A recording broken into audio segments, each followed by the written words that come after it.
Finanças comportamentais é o tema dessa edição do CRA Entrevista. Mas antes de conversarmos com o especialista em finanças André Massaro, curta o nosso vídeo, se inscreva no canal a serviço da administração e ative as notificações.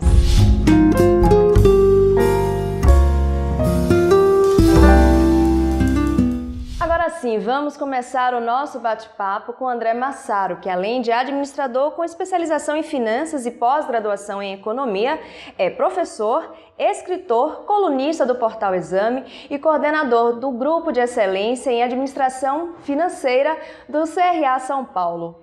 Tudo bem, André? Muito prazer em receber você aqui no nosso programa. Prazer todo meu estar aqui. Eu acho importante a gente começar falando sobre o que é uma administração financeira eficiente. Uma administração financeira eficiente é uma administração financeira que faça sobrar dinheiro. Basicamente é isso. Tem um aspecto do universo das finanças que ele é puramente matemático, né?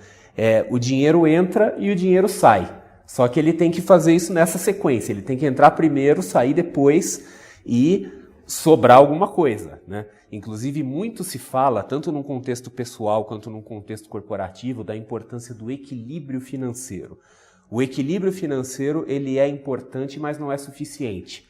Porque quando a gente fala em equilíbrio, nós estamos presumindo, né, que entra dinheiro e vai ser usado exatamente a mesma quantidade de dinheiro que usou. Você fica no 0 a 0. Para que a gente tenha uma certa segurança e eficiência, é importante que a gente trabalhe com alguma folga. Então, é uma gestão financeira que dê folga, que dê segurança e que faça sobrar dinheiro. Então, quando você fala do equilíbrio financeiro, está relacionado também com equilíbrio emocional na hora de tomar decisões financeiras. Daí, esse conceito, essa teoria, finanças comportamentais? Com certeza, até porque o componente matemático das finanças termina aí, né? Quer dizer, daí para frente, quando nós falamos de finanças, e em especial finanças pessoais, isso afeta também o lado corporativo, mas em especial finanças pessoais, grande parte dos problemas, né, das questões, das angústias que afligem as pessoas, não são financeiras, são emocionais, são comportamentais, são às vezes de vieses cognitivos, de falhas lógicas, às vezes são questões até morais, mas pouquíssimos problemas financeiros são, na verdade, problemas financeiros. Até pelo seguinte, um problema financeiro verdadeiro é um problema que você resolve com dinheiro. Você põe dinheiro no problema, o problema sobe. E grande parte dos supostos problemas financeiros não são assim. Você põe dinheiro no problema, ele não desaparece. A gente até alivia o problema. Isso acontece num contexto pessoal e no contexto corporativo, né? Então, muitas vezes a gente vê empresários falando assim, olha, minha empresa precisa de uma certa quantidade de dinheiro, precisa de R$1 milhão, né? Vou buscar um empréstimo, um financiamento. Consegue dinheiro, põe o dinheiro dentro da empresa, resolve momentaneamente aquelas coisas, passa 1 ano, 2 anos, 3 anos, a empresa quebra. Mostra que aquilo não era um problema financeiro. O conceito, né, ou uma teoria, finanças comportamentais, quando surgiu, tem alguma coisa a ver, tem alguma relação com a economia comportamental? Sim. Finanças comportamentais e economia comportamental são formas diferentes de chamar a mesma coisa, que é aquela área cinza que fica entre a economia e a psicologia, né?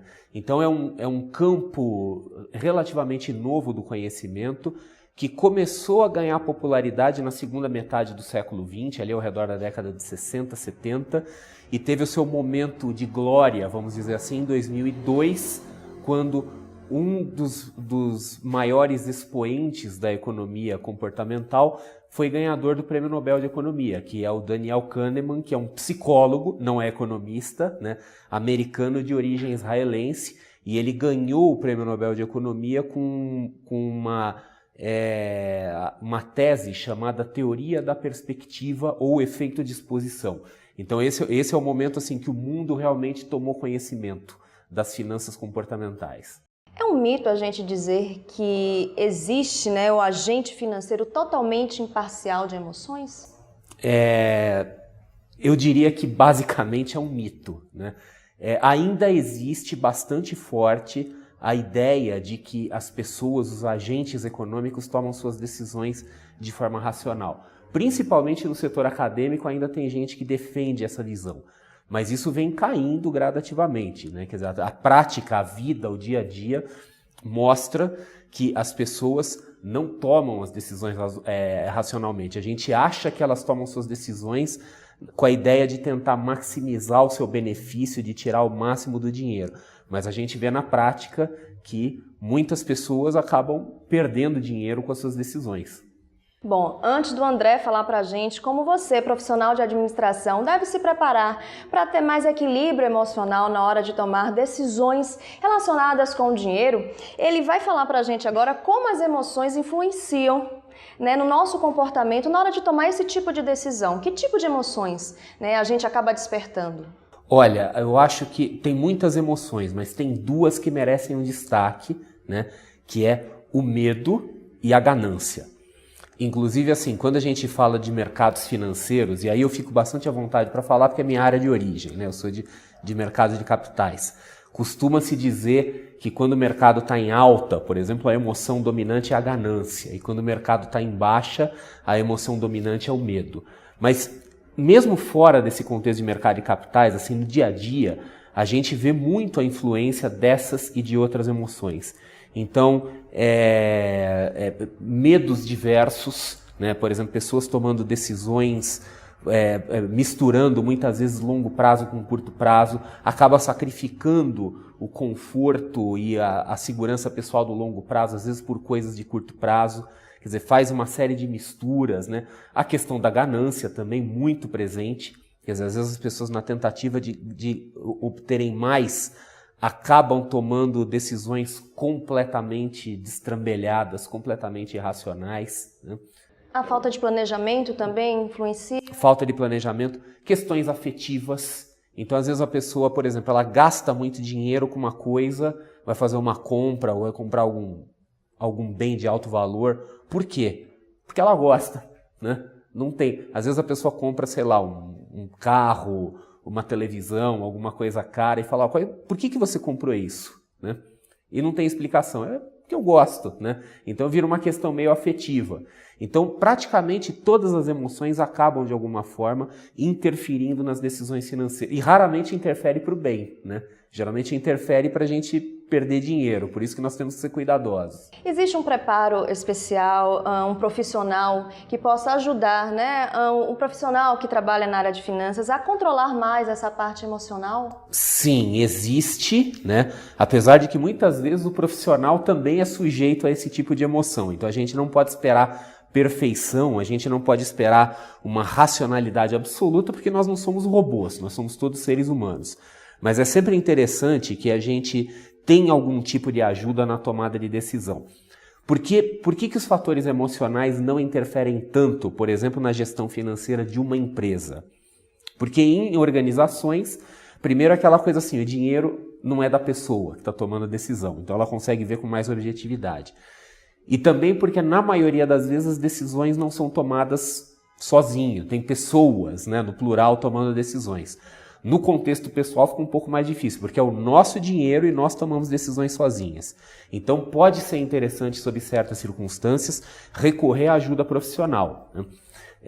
Hoje, por exemplo, está se tornando bastante popular aqui no Brasil a figura do planejador financeiro pessoal, que acaba fazendo o papel como se fosse de fato um consultor financeiro para pessoas físicas, para famílias. É um tipo de atividade bastante popular em economias desenvolvidas e que vem ganhando corpo aqui no Brasil.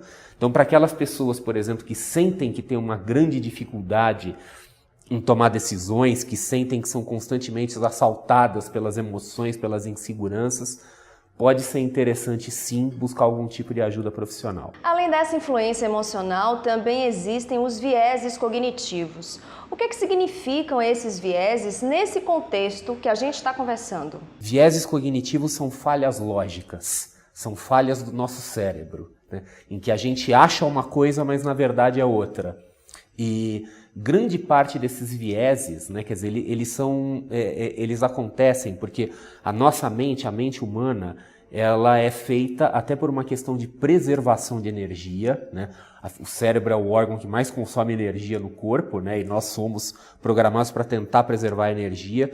Então nós temos atalhos mentais. que são chamados de heurísticas, né? São saltos que a gente dá. Todo o processo da vida, se a gente for ficar pensando em tudo que a gente vai fazer, aquela coisa assim, olha, eu vou sair da sala, então eu vou pegar a maçaneta, vou abrir a porta, é muita energia que se gasta com isso. Então, a gente faz as coisas no piloto automático. Essas heurísticas representam esse piloto automático, que a gente faz as coisas assim meio sem pensar para poupar energia. Só que às vezes a gente deixa de pensar quando a gente deveria pensar. É o caso das decisões financeiras, né? Então, às vezes a gente toma decisões muito rápido, no calor do momento, decisões impulsivas. E pior que isso, o mundo nos incentiva a tomar esse tipo de decisão, né? Ambientes comerciais, algumas empresas, assim, elas usam essas nossas fraquezas, essas nossas limitações, exatamente para fazer com que a gente gaste dinheiro, às vezes quando a gente não quer ou não precisa gastar dinheiro.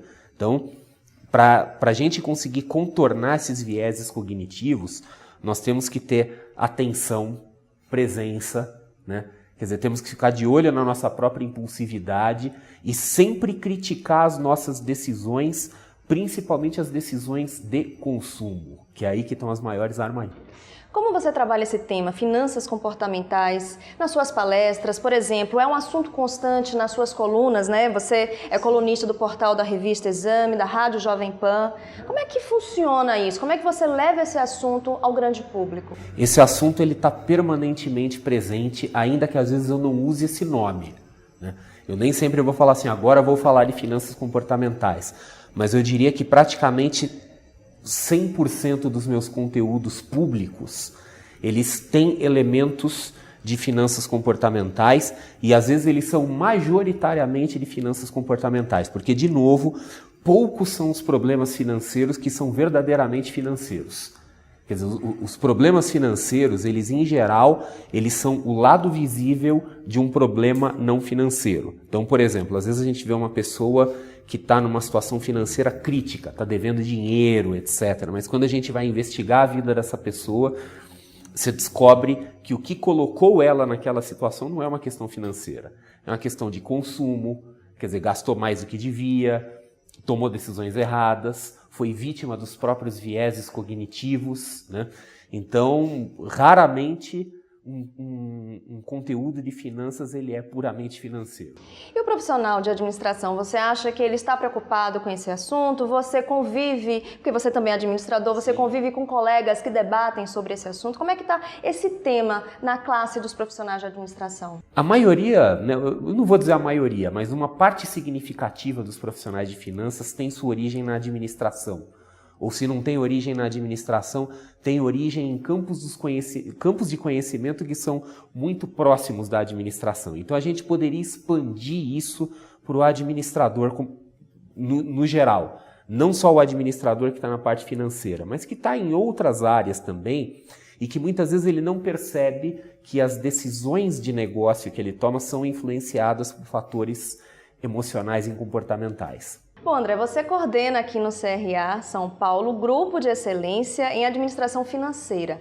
Explica pra gente um pouco mais sobre esse grupo, que assuntos vocês abordam, como vocês compartilham conteúdos com os profissionais de administração. Sim, então é importante ressaltar, né, que o Conselho tem vários grupos temáticos, né? São grupos, praticamente todos os assuntos de interesse de um administrador estão representados entre os grupos de excelência. O meu, né, que eu sou coordenador, muito orgulhosamente, o Grupo de Administração Financeira, que é um grupo que se reúne mensalmente. Ele é um grupo bastante ativo, os participantes todos eles são desenvolvedores de conteúdos nos mais diversos canais, então apresentam palestras, fazem artigos e estão bastante próximos, né, da realidade das finanças. E no grupo nós temos algumas áreas de interesse, né? Finanças é um campo bastante vasto, né? Então a gente procura dar particular atenção dentro do grupo a finanças corporativas, que é voltada para as empresas e organizações, finanças pessoais, que é para famílias e indivíduos, o mercado financeiro, quer dizer, a estrutura do mercado financeiro, os produtos financeiros e aquilo que a gente chama de o futuro das finanças, porque nós estamos passando por um período de transformação em modelos de negócio e produtos financeiros, que vem desde coisas por exemplo, que hoje são moda, né, como criptomoedas e coisas do gênero, até as chamadas fintech, as novas empresas de tecnologia inovadoras, com modelos inovadores, que são voltadas para serviços financeiros. Então, tudo isso é objeto de estudo do nosso grupo. Quem quiser participar, como é que faz? Quem quiser participar tem que entrar em contato com o Centro do Conhecimento do Conselho Regional de Administração, que recebe todos os pedidos. Esses pedidos são devidamente filtrados, são passados para os grupos, e aí é uma decisão conjunta do conselho e do grupo ver se a pessoa se qualifica para participar do grupo, né? Cada grupo tem seus critérios para admissão de novos membros. Nós, do grupo de administração financeira, temos os nossos, mas de qualquer forma fica o convite, né? Aqueles que acham que tem um perfil, que gostariam de participar do grupo, que tem como contribuir com o grupo nessa questão da geração de conteúdo, fiquem absolutamente à vontade para nos procurar através do Centro de Conhecimento. Bom, na sua opinião, quais são os principais desafios, né, do profissional de finanças atualmente? Olha, alguma parte desses desafios a gente já havia comentado, que é a questão do não ficar muito preso aos conceitos financeiros puros. Dá atenção também à questão comportamental e dá também atenção ao elemento humano, né? Nós, profissionais de finanças, às vezes a gente tem uma tendência de ter uma visão um pouco mecânica, né? Até porque, assim, dentro de uma organização, quando fala dentro de uma empresa, os profissionais de finanças, eles normalmente são os profissionais que dizem não. Todo mundo diz sim e o profissional de finanças diz não. Então a gente às vezes acaba se colocando numa posição meio antagônica em relação ao resto do mundo, né? Então, assim, eu acho que um grande desafio do profissional de finanças é ele se suavizar, ele ser mais aberto à questão do elemento humano, à questão do relacionamento, entender como é que as decisões são tomadas, não esperar muita racionalidade, né? E procurar ter uma visão um pouco mais ampla para contribuir com o negócio como um todo, assumindo que ele trabalha numa organização, ou com o seu próprio desenvolvimento ou desenvolvimento das pessoas próximas, se for num contexto mais pessoal. Bom, ao longo do nosso programa, o André já passou algumas dicas, já deu algumas dicas para o profissional de finanças se tornar mais eficiente, mais assertivo, como agora há pouco. Mas eu vou te pedir mais algumas dicas em relação ao preparo, ao estudo. Tá, então assim, finanças não significa uma coisa só, né? Às vezes as pessoas falam, eu gostaria de trabalhar em finanças. O que exatamente a pessoa entende como finanças? Porque de um caixa de supermercado até o presidente do Banco Central, nós estamos falando de profissionais de finanças. Então tem muita coisa. A pessoa quer o quê? Ela quer trabalhar em gestão financeira de uma empresa, ela quer trabalhar no mercado financeiro, trabalhar numa instituição financeira, às vezes no setor público, né? Qual é o entendimento da pessoa de finanças? E aí sim tentar ver qual que é a formação mais adequada. Por exemplo, para quem quer ir no mercado financeiro especificamente, não há uma formação dedicada de mercado financeiro. No mercado financeiro a gente vê gente de todas as origens, né? Óbvio que administração e outras áreas do conhecimento correlatas acabam tendo uma certa predominância, mas é bastante aberto, né? Em outras coisas, a gente já começa a ter, por exemplo, um direcionamento para gestão financeira de empresa. Muitos cursos de administração têm especialização em finanças, então seria interessante que a pessoa comece olhando por aí, primeiro definindo o que ela quer e criando para si um currículo. Quer dizer, o que eu tenho que estudar? Por onde eu tenho que começar? Qual é o tipo de empresa, o tipo de função que eu preciso trabalhar para chegar onde está meu objetivo? Hoje o mercado educacional, em particular, oferece uma série de oportunidades e caminhos para que a pessoa se forme. André, muito obrigada por você participar do nosso programa e compartilhar um pouco do seu conhecimento com a gente. Não, para mim é um prazer, eu espero ter ajudado, né? E sempre fica, então, a recomendação, dá uma olhada aqui no canal, né? Quer dizer, o pessoal do Grupo de Excelência em Administração Financeira vai participar, né, mais com a gente. Estaremos lá, né? Quer dizer, é um dos nossos veículos para a divulgação de conteúdo que é desenvolvido, que é estudado dentro do grupo. Então, quem acompanha o canal, por favor, acompanhe a gente também. E obrigada a você também. Não esqueça de curtir o nosso vídeo, se inscrever no canal a serviço da administração e ativar as notificações. Até a próxima!